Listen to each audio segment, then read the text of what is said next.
Hi, integrated science students. In this lesson, you are going to be applying the information that you learned earlier this week. We are going to be able to identify elements based on the number of subatomic particles present, and you're going to be able to look at an element on the periodic table and determine what the number of subatomic particles are that exist within that neutral atom. We're also going to look at electronegativity trends and how those occur on the periodic table and be able to identify how the electronegativity value is going to tell you information about the element. In this lesson, we're going to be covering these 4 agenda items. We're going to recall the charge and location associated with each subatomic particle. We'll identify an element based on its atomic number. We're going to determine the number of neutrons in an atom based on its atomic weight. Then finally, we're going to observe electronegativity trends on the periodic table. So first, let's recall the charge and location of these subatomic particles. What are the 3 subatomic particles that you're responsible for knowing? Proton, neutron, and electron.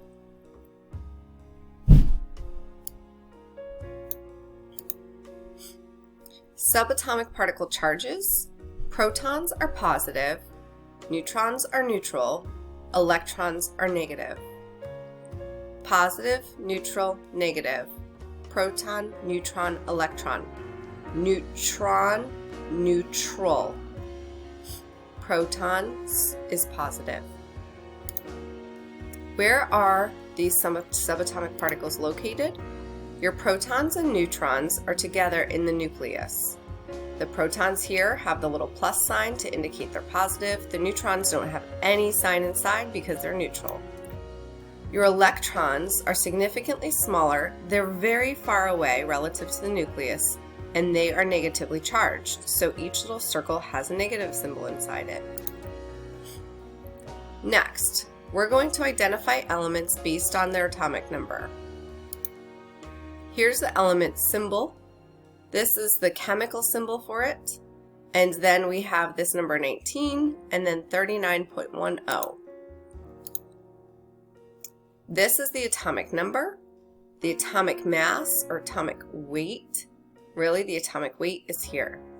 So the atomic number indicates the number of protons. The number of protons is the identification particle for the element. The proton number never changes. If the proton number changes, then you no longer have that element. You have a different element. Next, we're going to determine the number of neutrons in an atom based on its atomic weight. How can I figure out how many particles are in an atom, those subatomic particles? The atomic number equals the number of protons and the number of electrons in a neutral atom. So here for silicon, it's 14. There are 14 protons, 14 electrons.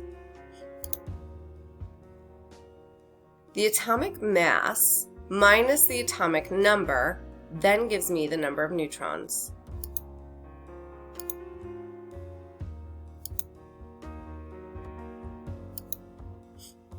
So if we're looking at silicon, the number of protons, I'm representing protons by a lowercase p and a superscript or small letter that's above the p with a plus sign is 14. My number of electrons should be equal to the number of neutrons. If I had a smaller number of electrons or a larger number of electrons, then I would no longer have a neutral atom. Finally, this can be the tricky part. This is where you're going to be figuring out your number of neutrons.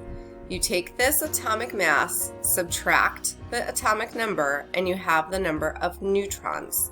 I'm representing neutrons here with a lowercase n, a superscript of 0 because it's neutral, has no charge. Electrons is represented with a lowercase e, a superscript of a small minus sign because they are negatively charged. So in a neutral atom of silicon, you typically have 14 protons, 14 electrons, and 14 neutrons. I want you to now pause the video and try oxygen on your own. Try to figure out the number of protons, neutrons, and electrons for oxygen in your notebook.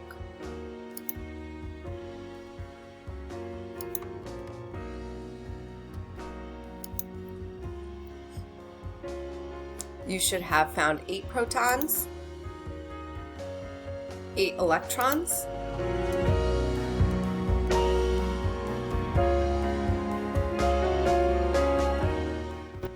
and 8 neutrons.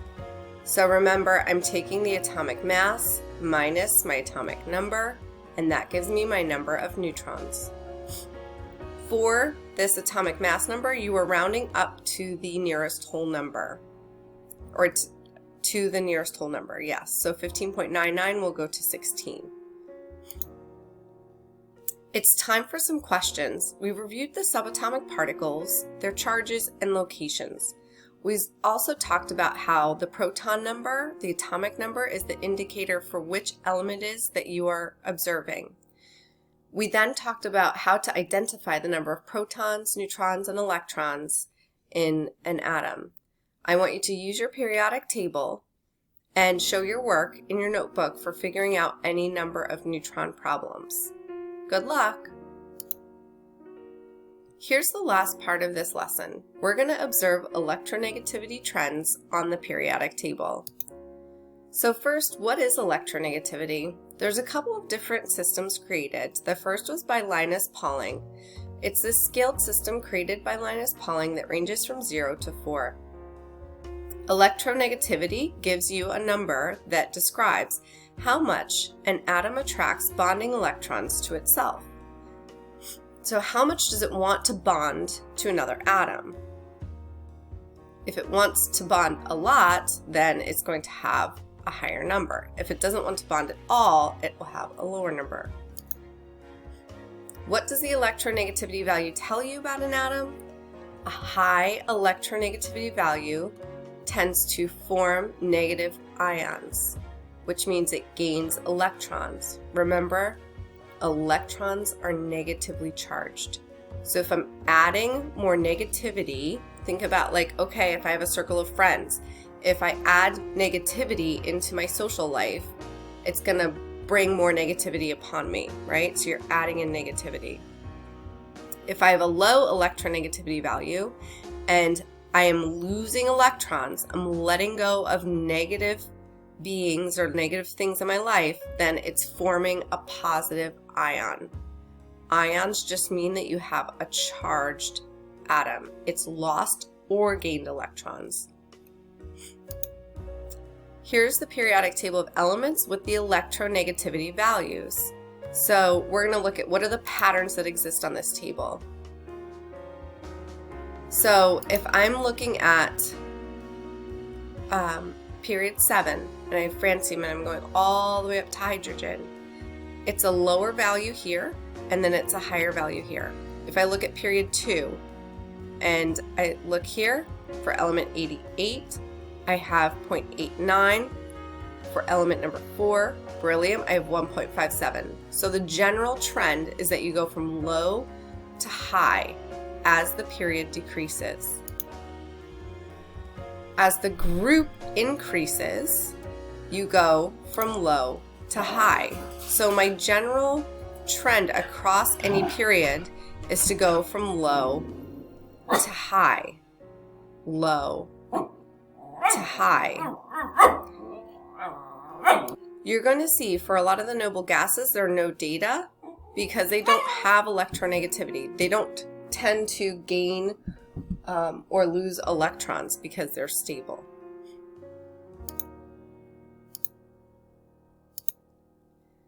So that's why I'd highlighted them there. Lastly, you're going to see fluorine, and fluorine at 3.98 has the highest electronegativity of all of the elements on the periodic table. It's used as that baseline. This is the most electronegative, and so then it is compared to other elements, and that's how the value for those other elements is established. It's time for some more questions. So think about those trends on the periodic table for electronegativity as you answer the next couple of questions.